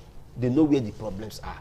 But they should be man enough to face it squarely and give us peace. That's my advice. All right, Doc, your advice to the new chiefs. Okay, thank you very much, Mr. Wilson. Well, my advice for them is not far-fetched. They took an oath to protect the life and properties of Nigeria. So for me, they should prioritize their oath. And not minding whose us is God, they should go for the right thing, do the right thing. I believe they know what to do. It's just the willpower, like my friend said. So they should just do the right thing. And I believe Nigeria will be a better place for everybody to live in. Do the right thing, the willpower, as it stands right now, was a moral level like when you talk about the military, the navy, the army doing their bait against insurgency. And would this shake-up make any difference? Remember that late President Muhammadu Buhari changed cabinet. Was it thrice or twice or thereabouts in his tenure just to shake up, to get the best of the best? But how far have we gone? Where are we today when we talk about the fight against insurgency? Are we winning this battle? And of course, Mr. President, doing this shake-up or making of this particular shake-up, Is it for self-preservation or for necessity? Well, my analysts have answered it already. Both. Self-preservation as a president and necessity to change the security situation in the country. So there's no crime in it. But come on, a lot need to be done. Take care of our force. The police, the military, all these, you must follow the last order. Whether you are dying, you have no right to complain. Take care of them. It's so shameful to see that retired military men are beginning to protest. What example are you giving to the younger ones? They are protesting. They've not been paid. They serve the country. They sweated. They bled for the country. What is going on? The military in the streets, in their various barracks, how are you taking care of them? Something should really be done for this set of persons. We'll do it again some other time. Analysts, I will appreciate your wonderful time here in the studio. Thank you so much, all of you. Please, Mr. President, do something about the military side that can really come out to fight against insurgency. See you some other time. Bye for now.